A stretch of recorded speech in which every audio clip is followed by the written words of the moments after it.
Ce bruit, ce tic-tac, c'est le cœur de Bombay qui bat.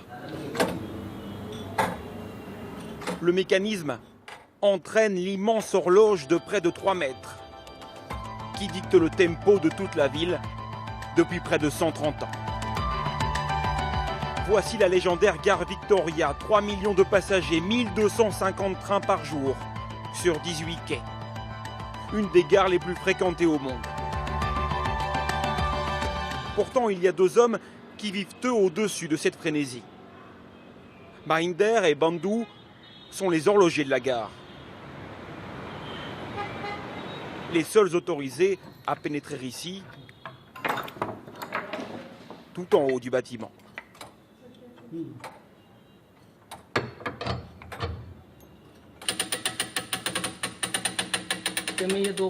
Deux fois par semaine, il faut remonter le mécanisme, le mardi et le vendredi.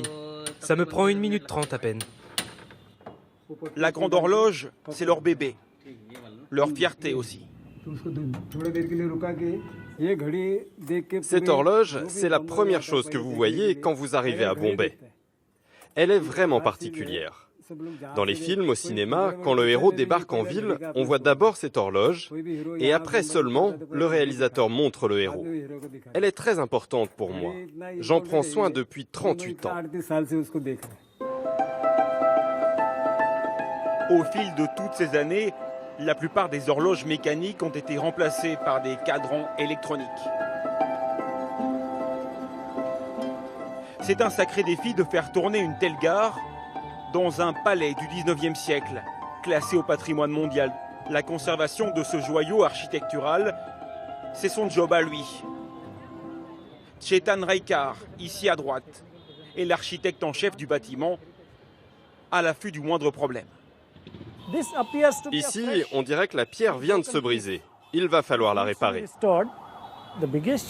Le plus grand défi, c'est que nous n'avons pas d'archives concernant la construction. Nous ne savons pas quels matériaux ils ont utilisés. Donc, il faut prendre un échantillon et l'envoyer au laboratoire afin de connaître le type exact et l'origine de la pierre. Les ingénieurs qui ont imaginé la gare n'étaient pas indiens. À l'époque, le pays est une colonie britannique, ce qui explique cette architecture gothique, victorienne. Pourtant, les animaux représentés sont bel et bien autochtones, comme cet éléphant. Les Anglais voulaient un style nouveau, unique au monde. Regardez, ce crocodile de presque 2 mètres qui sort du bâtiment. Ce crocodile, c'est une gargouille. C'est par là que l'eau de pluie s'écoule. Chaque élément décoratif a une utilité fonctionnelle. Et c'est ce qui fait toute la beauté du bâtiment. Cette beauté ne saute peut-être pas aux yeux des millions de passagers qui, tous les jours, se pressent, courent, poussent pour attraper leur train. Parmi eux, il y a Patricia Galéa, professeure de français à Bombay depuis 3 ans. Elle prend le train pour aller travailler. J'aime beaucoup parce que ça fait vraiment partie du quotidien que vivent des millions d'Indiens tous les jours. Et je me sens comme faisant partie de cette communauté maintenant en fait. Mais aujourd'hui, elle a décidé de quitter la foule et cette routine.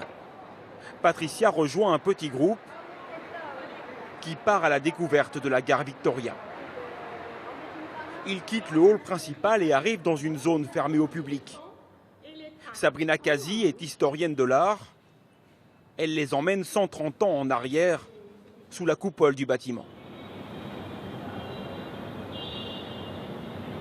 Vous voyez les vitraux et le dôme ou le cupola, on dit cupola aussi. Ça laisse entrer la lumière, ça donne beaucoup plus de légèreté à la structure. Et au lieu d'être une structure avec les pierres très lourdes, là, vous faites entrer la lumière colorée et ça, c'est très joli. Encore une fois, il s'agissait pour les colons britanniques d'impressionner. Tout ça, ça donne l'impression d'un palais. Et ça montre la puissance de l'Empire. Ça, c'est important. Ils ont fait toujours des grandes choses pour montrer leur puissance. D'ici, les Anglais lançaient leur train à travers tout le pays pour exploiter ses richesses. La gare était le cœur du réseau, elle se devait d'être exceptionnelle. Et c'est ce qu'elle est toujours, le centre névralgique, le cœur de la mégapole.